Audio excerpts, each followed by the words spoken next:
लोगों की जब हराम खाने की आदत पड़ जाए ना, तो आप चाहे उन्हें गालियाँ बकें या बुरा भला कहें या उनकी चपेड़े लगाएँ, उनको कोई फ़र्क नहीं पड़ता है, क्योंकि वो इस चीज़ के आदी हो चुके होते हैं। आज मेरे पास एक कमेंट्स आया कि मुझे एक भाई का कमेंट्स आया कि मुझे बिज़नेस में यानी कि कपड़ों के काम में 4 लाख रुपए का नुकसान हुआ है और मेरी अपनी शॉप है, उनकी मतलब भाई की अपनी शॉप होगी, तो उन्होंने कहीं से माल जो है ऑर्डर करके मँगवाया। अब वो जहाँ से माल मँगवाते थे, तो उन्हीं का बंदा निकला या उनकी दुकान की वीडियो बनाकर उसने क्या करा, मतलब था कोई फ्रॉडिया आदमी, उनकी दुकान की वीडियो बना के जो है ना उसने चला दी। अब प्राइजेस भी बहुत कम रखे। अब जाहिर सी बात है, एक बंदा जब एक जगह से कपड़ा ले रहा है 2700 रुपये में, तो भाई उस बंदे ने 2000 रुपये में सेल लगा दी उसी सूट की। तो जाहिर सी बात है, अब आप लोग भी सोचें कि 2000 में आप लेना पसंद करेंगे या 2700 में लेना पसंद करेंगे। हमारा जहन यही होता है ना कि हमें सस्ती से सस्ती चीज़ भी मिले और अच्छी भी मिल जाए, कम से कम हमें प्राइजेस में मिले। तो भाई इसी तरह के जो लालच होते हैं ना, तो बस हमें जो है ना हमारा बहुत बड़ा नुकसान कर जाते हैं। मुझे खैर बहुत अफसोस हुआ यार, 4 लाख रुपए बहुत बड़ी एक रकम होती है, बहुत मेहनत से कमाई जाती है, लेकिन आजकल के टाइम में फ्रॉड इतना ज़्यादा बढ़ गया है ना कि आप लोगों की सोच होगी। अभी कुछ टाइम पहले की ही बात है कि मेरे साथ भी एक फ्रॉड इसी तरह का हुआ है बिल्कुल, कि बिन सईद के जो सूट थे 5-5 हज़ार वाले, जो बिन सईद के सूट चल रहे थे, तो जब ये अभी की बात नहीं बता रही हूँ मैं आपको, जब की बात बता रही हूँ जब मैंने बिज़नेस स्टार्ट नहीं किया था उससे पहले की बात। तो मैं बिन सईद के सूट मैंने देखे थे फेसबुक पर, एक थे कोई पेज था, तो मैंने वहाँ पर देखे थे, होलसेल पॉइंट के नाम से पेज था वो, होलसेलर पॉइंट के नाम से पेज था। तो जब मैंने देखा कि बिन सईद के सूट 5-5 हज़ार वाले जब 1950 रुपये में मिल रहे हैं, तो जाहिर सी बात है हर औरत का, हर बंदे का दिमाग ही खिसकेगा यार, 5-5 हज़ार वाले सूट 1950 रुपये में मिल रहे हैं। और क्या बोलते हैं अपना डीसी भी कोई 250 रुपये डीसी थी, 250-300 रुपये डीसी थी। और वो जो बंदा था ना, उसने क्या करा, किसी और दुकान की वीडियो बना के और जो है अपने पेज, अपनी कोई फेक पेज बना लिया, उस पर चलाता रहा, मुस्तकिल चलाता रहा, कभी किसकी वीडियो बना के कभी किसकी वीडियो बना के चलाता रहा। तो भाई यही वजह है कि वीडियो बनाने की परमिशन दुकानदार इसी वजह से नहीं देते हैं कि उनको उनकी दुकान का भी नुकसान हो सकता है। लोग वीडियो बना के ले जाते हैं, अपना फेक पेज बना लेते हैं और उस फेक पेज के नाम पे जो है ना लोगों को फिर लूटते हैं। और वही जो प्राइस दुकानदार दे रहा होता है उससे बहुत लो प्राइस में, उससे बहुत कम प्राइजेस में वो दे रहे होते हैं। दे रहे क्या होते हैं, देना तो उनको कुछ भी नहीं होता है, सिर्फ लोगों से पैसे वसूल करने होते हैं और लोगों को लूटना होता है। तो जब बिन सईद के सूट मैंने देखा कि 1950 रुपये में मिल रहे हैं, 3 पीस सूट है, लॉन दुपट्टे के साथ है, तो मैं तो हैरान रह गई। और फिर मैंने क्या किया, ऑर्डर करके 3 सूट मंगवा लिए। और फिर मैंने ये भी कहा उनसे कि अगर मुझे अच्छे लगे, चीज़ अच्छी लगी, तो फिर मैं बुल्क में माल ऑर्डर करूँगी। तो फिर उन्होंने मेरी हर बात में हाँ से हाँ मिलाया कि उनको मुझ पे, यानी कि मुझको उन पे शक ना हो जाए कहीं।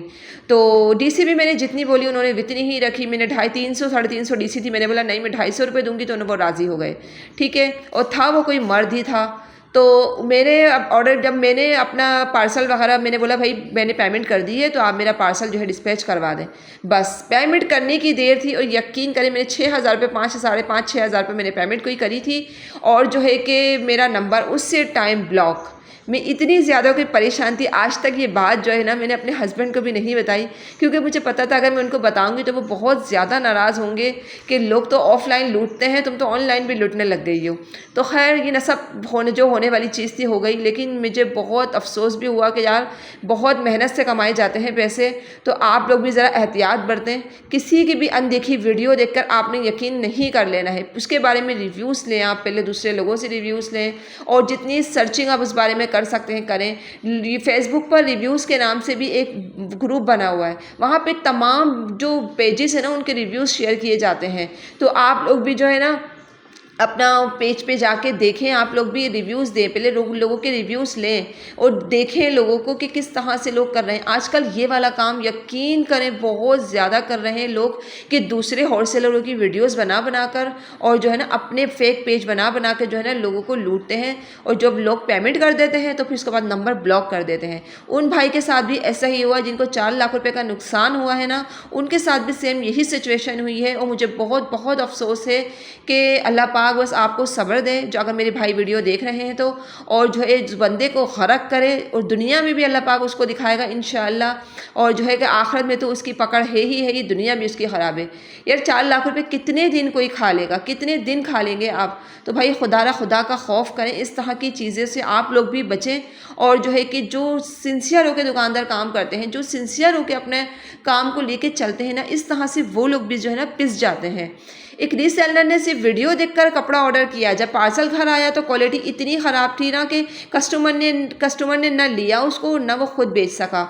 हज़ारों रुपए का माल घर में पड़ा रह गया। आज मैं आपको बताने वाली हूँ कि ऐसी गलती से कैसे बचा जाए। आज मैं एक ऐसी गलती के बारे में बात करने वाली हूँ जो बहुत से रीसेलर्स और घर से कपड़ों का काम करने वाली ख़वातीन से हो जाती है, और शायद आपने भी कभी ना कभी की हो। आपने भी यूट्यूब, फेसबुक या व्हाट्सएप पर किसी सेलर की वीडियो देखी, कपड़ा बहुत खूबसूरत लग रहा था, प्राइस भी बहुत कम थे उसके, और आपने फ़ौरन ऑर्डर कर दिया। लेकिन जब पार्सल घर आया तो क्या निकला? कचरा, फटा हुआ, बिल्कुल ख़राब कपड़ा। तो भाई आप लोग भी कमेंट्स करके लाज़िम बताइएगा कि कभी आपने भी वीडियोस देख के ऑर्डर किया है, चीज़ किस तरह की निकली है। दोस्तों आजकल बहुत लोग सिर्फ वीडियो देखकर कपड़ा ऑर्डर कर देते हैं। वीडियो में लाइटिंग अच्छी होती है, कैमरा अच्छा होता है, एडिटिंग अच्छी होती है, कपड़ा असल से ज़्यादा अट्रैक्टिव लगने लगता है। लेकिन हर सेलर ऐसा नहीं करते हैं। बहुत से हॉनेस्ट सेलर भी होते हैं, लेकिन कुछ लोग सिर्फ सेल के लिए चीज़ को ज़्यादा अच्छा दिखा देते हैं, और नुकसान किसका होता है? रीसेलर का। सोचिए, आपने 20 सूट ऑर्डर कर दिए, आपने पैसे भी दे दिए, पार्सल भी आ गया, लेकिन कपड़ा हल्का निकला, प्रिंट उसके वीक निकले, एक वॉश के बाद कपड़े का कलर वगैरह सब उड़ जाता है, तो फिर क्या रह जाता है? कस्टमर भी ख़राब होते हैं और आपका पैसा भी ज़ाया जाता है। ये क्वालिटी एक्सेप्टेड लेवल की नहीं होती है इस तरह से। तो आप कस्टमर को क्या जवाब देंगे? कस्टमर मना कर देता है, ऑर्डर्स कैंसिल हो जाते हैं, और आपका माल घर में ही पड़ा का पड़ा रह जाता है। यानी पैसा भी फंस गया और टेंशन अलग। मेरे साथ भी ऐसा ही हो चुका था, जब भी मैंने अपना एक्सपेरिमेंट आप लोगों को बताया है, और मुझे यकीन है कि बहुत सी बहनों के साथ भी ऐसा हुआ होगा। इसीलिए मैं आज सबको सिंपल टिप्स देना चाहती हूँ। टिप्स नंबर 1 है, कभी भी सिर्फ वीडियो देखकर बुल्क ऑर्डर मत करें। पहले सैंपल मंगवा कर चेक ज़रूर करें। एक पीस मंगवा के चेक कर लें, आपको समझ में आ जाए आया ये बंदा जो है, हाँ, ये रियल भी है या फेक ही है। और कभी भी ज़्यादा माल जो है मत मंगवाएं। एक सेट से ज़्यादा माल कभी भी ना मंगवाएं। पहले हर बार चेक करें कि चीज़ अच्छी आ रही है या नहीं। सेलर से फैब्रिक का नाम पूछें, लॉन है या कॉटन है या खद्दर है या कोई और फैब्रिक है। टिप नंबर 3 क्या है? क्लोजअप वीडियो ज़रूर मंगवाएं। दूर से हर कपड़ा अच्छा लग रहा होता है, असल क्वालिटी क्लोजअप में ही नज़र आती है। टिप नंबर 4 है, अगर प्राइस मार्केट से बहुत ज़्यादा कम हो तो थोड़ा एहतियात करें। हर सस्ती चीज़ बुरी नहीं होती, लेकिन हर सस्ती चीज़ अच्छी भी नहीं होती है। दोस्तों मेरा मकसद किसी सेलर को बुरा कहना नहीं है, मैं सिर्फ आपको एक नुकसान से बचाना चाहती हूँ, क्योंकि रीसेलर की कमाई पहली ही लिमिटेड होती है। अगर गलत माल आ जाए तो सारा प्रॉफिट ख़त्म हो जाता है। अब मैं आपसे पूछना चाहती हूँ कि आपने भी कभी वीडियो देखकर कपड़ा ऑर्डर किया है, या क्वालिटी ख़राब निकली, या फिर आपको अच्छा एक्सपीरियंस हुआ? अपना एक्सपीरियंस जो है कमेंट्स में ज़रूर शेयर कीजिएगा। आपका एक कमेंट्स किसी और बहन को नुकसान से बचा सकता है। अगर वीडियो पसंद आए तो प्लीज़ लाइक आपने ज़रूर करना है, और मेरे चैनल को भी आपने ज़रूर सब्सक्राइब करना है। मैं आप लोगों के लिए रीसेलिंग और कपड़ों से बिज़नेस से रिलेटेड ही ऐसी वीडियोस प्रैक्टिकल बनाती हूँ, ताकि आप लोग भी जो है नुकसान से बच सकें। और जो है कि कभी भी वीडियो देखकर जो है ना, आपने जो है ना ऑर्डर नहीं करना है। मैं फिर कह रही हूँ, पहले इस बारे में आपने सर्चिंग करनी है, लोगों के रिव्यूज़ देखने हैं। आजकल फेक रिव्यूज़ भी बहुत बनाए हुए होते हैं, जहाँ से मुझे जो है ना, मतलब वो फ्रॉड हुआ था मेरे साथ, वहाँ पे भी उन्होंने फेक रिव्यूज़ बनाए हुए थे। जो लोगों के रिव्यूज़ होते हैं उसको कॉपी करके यार मुझे रिव्यूज़ भेजे गए कि ये देखें लोगों के ये रिव्यूज़ हैं। तो इसीलिए मैं आप लोगों से बोलती हूँ, काम को सीखें, समझें, उसके बाद स्टार्ट करें। और सेकंड चीज़ क्या है कि देखें, अकल जो है ना इंसान को ठोकर खाने के बाद ही आती है। जब इंसान 2-3 तरह की ठोकरें खा लेता है ना, तो फिर उसका दिमाग चलने लग जाता है। इससे पहले उसका दिमाग नहीं चलता है। आप चाहे कुछ भी कर लें, दिमाग की बत्ती जला लें, लेकिन जब तक इंसान को ठोकर नहीं लगती है, नुकसान नहीं होता है, फ्रॉड नहीं होता है ना, तब तक इंसान की दिमाग की जो बत्ती है वो बंद ही रहती है। तो बस आप लोगों से कहने का मतलब सिर्फ इतना है कि फ्रॉड से बचें, और जहाँ कहीं भी हो रहा हो, अगर आप लोग देख रहे हो ऑनलाइन भी, तो आप दूसरों को भी बचा सकते हैं। लेकिन अब मैं कोशिश करती हूँ कि मैं दूसरे लोगों को भी फ्रॉड से बचाऊँ, ऐसे लोगों से, क्योंकि ऐसे लोगों को हराम खाने की आदत हो जाती है। एक दफ़ा हराम उन लोगों के लग जाता है ना, तो आप लोग चाहे उनको चपेड़े मारें, कुछ भी कहें, उनको बुरा भला कहें, कितना ही गलत कुछ कह दें उनको, उनकी ज़ात पे कोई असर नहीं पड़ता है। आज की वीडियो मेरी यहीं तक थी। आई होप आपको पसंद आई होगी। पसंद आ जाए तो चैनल को सब्सक्राइब कर दीजिएगा और वीडियो को आपने ज़रूर लाइक करना है। मिलती हूँ बहुत जल्द एक न्यू वीडियो के साथ, न्यू टॉपिक के साथ।